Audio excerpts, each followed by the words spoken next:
Hi, I'm Ezra Dyer, and this is the 2021 Porsche 911 Turbo S, a car that addresses the big problem we all had with the last one, that it wasn't fast enough.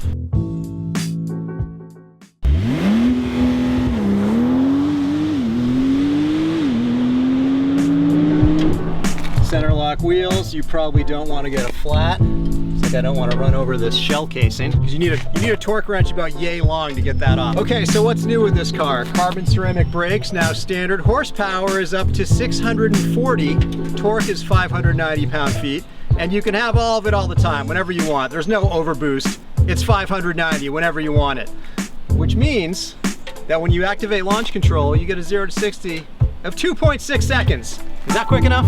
We're really at the point with this thing where horsepower isn't the issue, traction is the issue. It's a matter of not spinning all four tires all the way to 60 miles an hour. And what does that look like? Good question.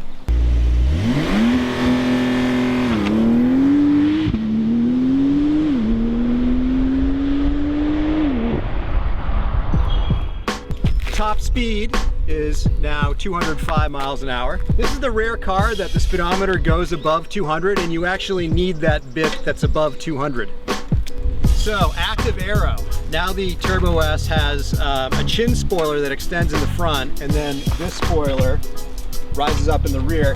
It gives you 375 pounds of max downforce, and they actually tuned it so that it doesn't give you too much downforce. Above 160 miles an hour, the rear wing is going to flatten out a little bit to, keep everything balanced. A lot of times you see a German plate on a car, it's like, okay buddy, cool, you ordered a German plate off of eBay. This car also has a German registration. I think this car has seen some action on the Nürburgring.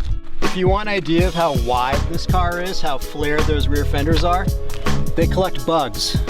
Bugs hit the fenders, that's how wide they are. So this is a European market Turbo S, which doesn't make too big of a difference except where the headlights are concerned, because instead of just high and low beam, this car has the matrix LED lights. So there's 84 LEDs in each bulb, and it can actually bend the shape of the beam around oncoming traffic. So you can have your high beams on and not blind oncoming cars. It'll also notice if the high beams are hitting a reflective sign, so you're blinding yourself, and it'll just knock it down on that side. It's very cool. You can kind of watch it in action as you're driving at night. And when they're on full bright, it feels like you can see for about a half a mile. In previous generations of the 911, there was a really sharp divide between the GT3 and the Turbo S. And the Turbo was always the quicker straight line car, but it was seen as a little bit antiseptic compared to the GT3, which was your raw track car, snarling, loud, harder to live with on a daily basis. This car still has that everyday usability, but it also has a little bit of that GT3 edge. I mean, you hear the turbo, sure, but you hear some exhaust now too. Yeah.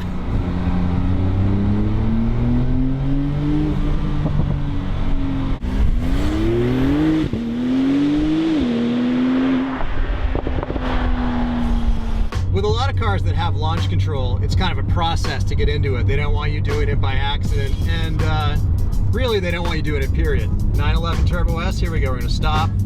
Left foot on the brake, right foot on the gas, clutch drop, and there go my sunglasses off my head. And that was 60, okay. And that's it, just like that. So who is this car for? This is for somebody who has the money to buy a more overtly exotic machine like a McLaren, but they want to fly under the radar a little bit. They want hypercar performance without attracting that much attention. That's what a 911 Turbo S is all about. It can almost pose as a non-exotic. It can blend in with other 911s, yet it offers damn near Bugatti Veyron levels of performance. This thing does the quarter mile in 10.5 seconds. What was a Veyron, like 10? I mean, you're not far off. For $200,000, it almost seems like kind of a bargain.